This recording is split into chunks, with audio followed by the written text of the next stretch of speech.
ಇವ್ರ ಹೆಸರು ಸಂಜು ಅಂತ. 10 ವರ್ಷದಿಂದ ಫ್ಲ್ಯಾಶ್ ಬ್ಯಾಕ್ ಹೋದರೆ ನಾವು ಇವರೆಲ್ಲ ಒಟ್ಟಿಗೆ ಕೆಲಸ ಮಾಡ್ತಾಯಿದ್ವಿ. ಸೊ ಎಷ್ಟೋ ದಿನ ಆದಮೇಲೆ ಸಿಗ್ತಾ ಇದ್ದಾರೆ, ಹಾಯ್ ಮಾಡ್ತಾ ಇದ್ದಾರೆ. ಅದೇ ಖುಷಿ ನೋಡಿ. 10 ವರ್ಷ ಆಗಿರ್ಬೋದು, ಮರ್ತಿಲ್ಲ. ನೋಡಿದ್ರೆ ನಾನೆಲ್ಲೋ ನೀನೆಲ್ಲೋ ಅಂತ ಹೋಗ್ತಾ ಇಲ್ಲ, ಅಷ್ಟು ಖುಷಿಯಾಗಿ ಮಾತಾಡಿ ಹೋಗ್ತಾ ಇದ್ದೀವಿ. That is the best part actually. Hi.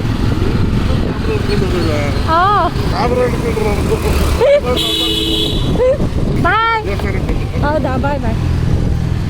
ನಾವು ಹಾಲು ಕುಡಿತೀವೋ ಇಲ್ವೋ ಡೈಲಿ, ಬಟ್ ಆದರೆ ಬೆಕ್ಕಗಂತೂ ಇರಲೇಬೇಕು ಹಾಲು. ಸೊ ಅದಕ್ಕೆ ಹಾಲು ತೊಗೊಳ್ತಾ ಇದ್ದೀನಿ.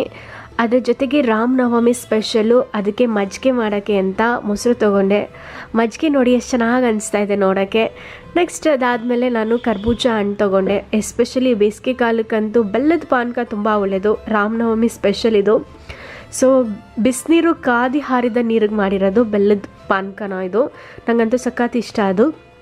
ಸೊ ಇವಾಗ ಗೋಧಿ ಹಿಟ್ಟು ರೆಡಿಯಾಗಿದೆ. ಯಾಕೆ ಅಂತಂದರೆ ಪೂರಿ ಮಾಡಲಿಕ್ಕೆ ನಮ್ಮಕ್ಕ ಸ್ಪೆಷಲ್ಲಾಗಿ ಪೂರಿ ಮಾಡ್ತಾ ಇದ್ದಾಳೆ. ಯಾಕೆ ಅಂತಂದರೆ ಎಸ್ಪೆಷಲಿ ಈ ಪೂರಿ ಬಂದು ವಿಜಯಾಷ್ಟಮಿ, ನೆನ್ನೆ ವಿಜಯಾಷ್ಟಮಿ ಇತ್ತು, ಇವತ್ತು ನವಮಿ, ರಾಮನವಮಿ. ಸೊ ಕೊನೆಯ ದಿನ ಅಂತ ಹೇಳಿ ನವಮಿಗೆ ನಮ್ಮಕ್ಕ ಸ್ಪೆಷಲಾಗಿ ಇದನ್ನು ಮಾಡ್ತಾ ಇದ್ದಾರೆ. ಎಷ್ಟು ಚೆನ್ನಾಗಿ ಊದ್ಕೊಂಡಿದ್ದೆಲ್ಲ ಪೂರಿ. ನೋಡ್ತಾ ಇದ್ದರೆ ಈಗಲೇ ತಿನ್ನಬೇಕು ಅಂತ ಅನಿಸ್ತಾ ಇದೆ. ನಾನು ಶೂಟ್ ಮಾಡ್ತಾಯಿದ್ದೀನಿ, ಬಟ್ ಏನು ಮಾಡೋದು, ತಿನ್ನೋಂಗಿಲ್ಲ. ಪೂಜೆ ಮಾಡೋವರೆಗೂ ವೆಯ್ಟ್ ಮಾಡಬೇಕು, ಅದೊಂದೇ ಬೇಜಾರು. ನಿಮ್ಮನೆಯಲ್ಲೂ ತುಂಬ ಜನಕ್ಕೆ ಎಕ್ಸ್ಪೀರಿಯೆನ್ಸ್ ಆಗಿರುತ್ತೆ. ದೇವ್ರಿಗೆ ಪೂಜೆಗೆ ಅಂತ ಮಾಡಿರ್ತಾರೆ, ಅದಕ್ಕಿಂತ ಮುಂಚೆನೇ ತಿನ್ನಬೇಕು ಅಂತ ಅನಿಸ್ತಾ ಇರುತ್ತೆ. ಸೊ ಅದಾದಮೇಲೆ ಈ ಪೂರಿ ಜೊತೆಗೆ ನಮ್ಮಕ್ಕ ಒಂದು ಪಲ್ಯ ಮಾಡಿದ್ದಾಳೆ. ಗೆಸ್ ಮಾಡಿ ಇದು ಯಾವುದು ತರಕಾರಿ ಪಲ್ಯ ಇರ್ಬೋದು ಅಂತ. ಐ ಡೋಂಟ್ ಥಿಂಕ್ ಗೆಸ್ ಮಾಡೋಕ್ಕೆ ನಿಮಗೆ ಕಷ್ಟ ಆಗ್ಬೋದು. ಕುಂಬಳಕಾಯಿ, ಕೆಂಪು ಸಿಹಿ ಗುಂಬಳಕಾಯಿ ಪಲ್ಯ ನನಗಂತೂ ಸಖತ್ ಇಷ್ಟ. ತುಂಬ ವೆಯ್ಟ್ ರೆಡ್ಯೂಸ್ ಮಾಡೋಕ್ಕೆ ಹೆಲ್ಪ್ ಮಾಡುತ್ತೆ ಅದು. ನೆಕ್ಸ್ಟು ಇದು ಬಂದು ಕಡಲೆಕಾಳು ಹುಸ್ಲಿ. ನಮ್ಮಕ್ಕ ಸ್ವಲ್ಪ ಡಿಫ್ರೆಂಟಾಗಿ ಮಾಡಿದ್ದಾಳೆ ಇದನ್ನು, ಅದಕ್ಕೆ ಇದ್ರ ಕಲರ್ ಸ್ವಲ್ಪ ಚೇಂಜ್ ಇದೆ. ಇದು ದೇವ್ರಿಗೆ ಸಖತ್ ಪ್ರಿಯ, ಎಲ್ಲ ಪ್ರಸಾದಕ್ಕೆಲ್ಲ ಮಾಡ್ತಾರೆ, ನಿಮಗೆ ಗೊತ್ತಿರ್ಬೋದು. ಸೊ ನಮ್ಮಕ್ಕ ಇದನ್ನು ಮಾಡಿದ್ದಾಳೆ. ನಾನಂತೂ ಏನೂ ಮಾಡಿಲ್ಲ, ಎಲ್ಲ ನಮ್ಮಕ್ಕನೇ ಮಾಡಿರೋದು. ಜಸ್ಟ್ ನಾನು ಶೂಟ್ ಮಾಡ್ತಾಯಿದ್ದೀನಿ.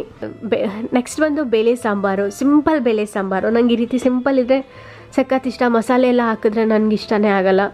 ಸೊ ಇದು ರೈಸ್ ಜೊತೆಗೆ ಸಿಂಪಲ್ ಬೇಳೆ ಸಾಂಬಾರು ಮಾಡಿದ್ದಾಳೆ ನಮ್ಮಕ್ಕ. ಅದ್ರ ಜೊತೆಗೆ ರವೆ ಹಲ್ವಾ, ಇದು ಸಖತ್ತಾಗಿದೆ, ಟೇಸ್ಟಿಯಾಗಿತ್ತು. ಜಾಸ್ತಿ ಸ್ವೀಟ್ ಇರಲಿಲ್ಲ, ಸಖತ್ ಸಾಫ್ಟಾಗಿತ್ತು.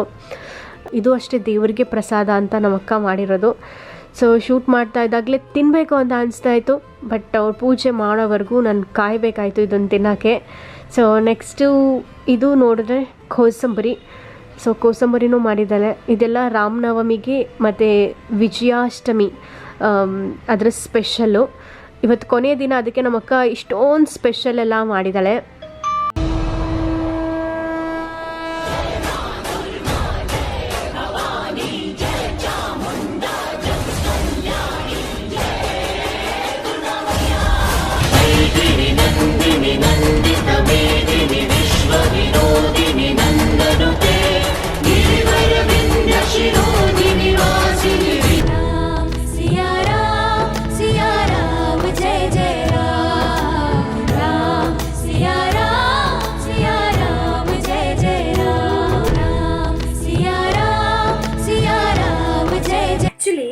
ಮಾತ್ರೆ ಕುಡಿದ್ರೆ ಸುಸ್ತಾಗ್ತಾರಾ ಅಥವಾ ಮಾತ್ರೆ ಕುಡಿಲಿಲ್ಲ ಅಂದರೆ ಸುಸ್ತಾಗ್ತಾರಾ? ನಾನು ಮಾತ್ರೆ ಕುಡಿದಿದ್ದೀನಿ, ಫುಲ್ ಸುಸ್ತಾಗ್ತಾ ಇದೆ. ಮಾತ್ರೆ ಕುಡಿದಿರಲಿಲ್ಲ, ಆವಾಗಲೇ ಆರಾಮಾಗಿದೆ, ಹೆಲ್ದಿ ಆಗಿದೆ. ಮಾತ್ರೆ ಕುಡಿದ್ಮೇಲೆ ಸಖತ್ ಟಯರ್ಡ್ ಆಗ್ತಾ ಇದೆ, ನಿದ್ದೆ ಮಾಡಬೇಡ ಅನ್ನಿಸ್ತಾ ಇದೆ. ಸೊ ಮಾತ್ರೆ ಕುಡಿದಾಗ ನಿಮಗೂ ಇದೇ ರೀತಿ ಆಗುತ್ತಾ? ಕಮೆಂಟ್ ಬಾಕ್ಸಲ್ಲಿ ಕಮೆಂಟ್ ಮಾಡಿ ಇಲ್ಲಿ. ಆ್ಯಕ್ಚುಲಿ ಕಣ್ಣಿಗೆ ಮದ್ರಾಸೈ ಆಗಿರೋದು, ಬಟ್ ಕಣ್ಣಿಂದ ನೋಸಿಂದ ಥ್ರೋಟ್ಗೆಲ್ಲ ಎಫೆಕ್ಟ್ ಆಗಿದೆ. ಸೊ ಫೀವರ್ ಮತ್ತು ಬ್ರೀತಿಂಗ್ ಪ್ರಾಬ್ಲಮ್ ಆಗ್ತಾಯಿದೆ. ಅದಕ್ಕೋಸ್ಕರ ಸ್ಟೀಮ್ ತೊಗೊಳ್ಳೋಣ ಅಂತ. ಸ್ಟೀಮ್ ತುಂಬ ಇಂಪಾರ್ಟೆಂಟ್. ಡಾಕ್ಟ್ರು ನನಗೆ 2 ಡೇಸ್ಗೆ ಟ್ಯಾಬ್ಲೆಟ್ಸ್ ಕೊಟ್ಟಿದ್ರು. ನನಗನ್ಸುತ್ತೆ ಇನ್ನೂ 2 ಡೇಸ್ ಎಕ್ಸ್ಟೆಂಡ್ ಮಾಡಿದ್ರೆ ಒಳ್ಳೆಯದು ಅಂತ. ಲೆಫ್ಟಿಗೆ ಬಂದಿತ್ತು ಫಸ್ಟು ಮದ್ರಾಸೈ, ಈಗ ರೈಟ್ ಸೈಡ್ಗೆ ಶಿಫ್ಟ್ ಆಗಿದೆ. ಕಲರ್ ಏನೂ ಬಂದಿಲ್ಲ, ಬಟ್ ಪೇಯ್ನ್ ಇದೆ, ನನಗೆ ಚುಚ್ಚಿದಂಗೆ ಆಗ್ತಾಯಿದೆ. ಸೊ ಅದಕ್ಕೋಸ್ಕರ ನಾನು ಅಂದ್ಕೊಂಡೆ ಇನ್ನೂ 2 ಡೇಸ್ ಟ್ಯಾಬ್ಲೆಟ್ಸ್ನ ಕಂಟಿನ್ಯೂ ಮಾಡೋಣ ಅಂತ. ಇನ್ ಕೇಸ್ ನಿಮ್ಮ ನೋಸ್ ಏನಾದರೂ ಬ್ಲಾಕ್ ಆದರೆ, ಅಥವಾ ಕೋಲ್ಡ್ ಆದರೆ, ಅಥವಾ ಥ್ರೋಟ್ ಇನ್ಫೆಕ್ಷನ್ ಇದ್ದರೆ, ಯೂಶ್ವಲಿ ಮನೇಲಿ ಈ ರೀತಿ ಒಂದು ಸ್ಟೀಮರ್ನ ಎಲ್ಲರೂ ಇಟ್ಕೊಳ್ಳೋದು ತುಂಬ ಒಳ್ಳೆಯದು. ಮೆಡಿಕಲ್ ಸ್ಟೋರ್ಗೆ ಹೋದರೆ ಸಿಗುತ್ತೆ ನಿಮಗೆ 250ಇಂದ 450, 500, 600ವರೆಗೂ ನಿಮಗೆ ವೆರೈಟಿ ಸ್ಟೀಮರ್ಸ್ ಎಲ್ಲ ಸಿಗುತ್ತೆ. ನಮ್ಮ ಮನೇಲಿ ಇತ್ತು ಆ್ಯಕ್ಚುಲಿ. ಒಂದೊಂದು ಪಾರ್ಟ್ಸು ಒಂದೊಂದು ಕಡೆ ಇದೆ, ಎಲ್ಲಿದೆಯೋ ಸಿಗ್ತಾ ಇಲ್ಲ. ಅದಕ್ಕೋಸ್ಕರ ಹೊಸ ತೊಗೊಳ್ಳೋಣ ಅಂತ ಬಂದಿದ್ದೀನಿ ಮೆಡಿಕಲ್ ಸ್ಟೋರ್ಗೆ.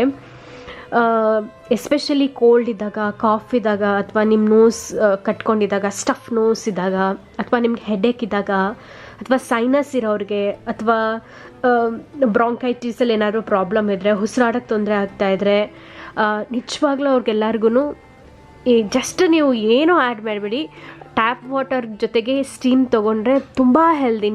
ನಿಮ್ಮ ನೋಸ್ ಪೈಪ್ ಇದೆಯಲ್ಲ ಫುಲ್ಲು ಕ್ಲಿಯರ್ ಆಗುತ್ತೆ. ನಿಮಗೆ ಆರಾಮಾಗಿ ಉಸಿರಾಡ್ಬೋದು, ರಾತ್ರಿ ಆರಾಮಾಗಿ ಮಲಗ್ಬೋದು. ಸ್ವಲ್ಪ ನಿಮ್ಮ ನೋಸಲ್ಲಿ ಏನಾದ್ರು ಕಂಜೆಷನ್ ಇತ್ತು ಅಂದರೆ ನಿಮಗೆ ನಿದ್ದೆ ಮಾಡೋಕ್ಕೂ ಕಷ್ಟ ಆಗುತ್ತೆ.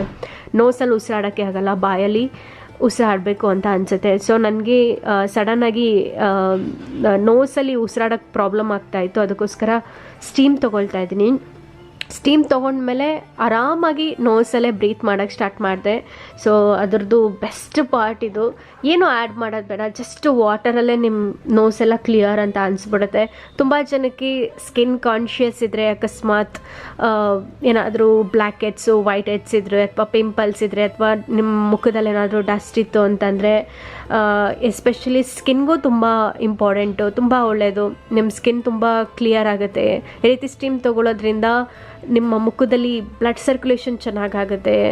ಸೊ ನಿಮ್ಮ ಸ್ಕಿನ್ ಹೆಲ್ದಿ ಆಗಿರುತ್ತೆ, ನೋಡೋಕ್ಕೂ ಚೆನ್ನಾಗಿ ಅನಿಸುತ್ತೆ. ನಿಮ್ಮ ಮುಖದಲ್ಲಿರೋ ಡರ್ಟ್ ಎಲ್ಲನೂ ತೆಗೆಯುತ್ತೆ. ಸೊ ಈ ರೀತಿ ತುಂಬ ಅಡ್ವಾಂಟೇಜ್ ಇರುತ್ತೆ. ಅದಕ್ಕೋಸ್ಕರ ಎಲ್ಲರೂ ಮನೇಲಿ ಒಂದು ಸ್ಟೀಮರ್ ಇಟ್ಕೊಳ್ಳಿ. ಸೊ ಓಲ್ಡ್ ಡೇ ನಂದಿದೆ ಆಯಿತು. ಸೊ ಈ ವ್ಲಾಗ್ನ ಇಲ್ಲಿಗೆ ಎಂಡ್ ಮಾಡ್ತಾಯಿದ್ದೀನಿ. ಸೊ ನಿಮ್ಮ ರಾಮನವಮಿ ಹೇಗಾಯಿತು? ನೀವು ಸೆಲೆಬ್ರೇಟ್ ಮಾಡ್ತೀರಾ, ಮಾಡಲ್ವಾ? ಅಥವಾ ನಿಮಗೂ ಈ ರೀತಿ ನೋಸ್ ಪ್ರಾಬ್ಲಮ್ ಆದಾಗ ಏನು ಮಾಡ್ತೀರಾ ಎಲ್ಲವೂ ಸ್ಪಾರ್ಟಿ ಕಮೆಂಟ್ ಬಾಕ್ಸಲ್ಲಿ ಕಮೆಂಟ್ ಮಾಡಿ ತಿಳಿಸಿ. ತಪ್ಪದೆ ವಿಡಿಯೋಗೊಂದು ಲೈಕ್ ಇಟ್ಟು ಆದಷ್ಟು ವಿಡಿಯೋನೆಲ್ಲ ಕಡೆ ಶೇರ್ ಮಾಡ್ತಾನೆ ಮರಿಬೇಡಿ. Thank you, love you all, by.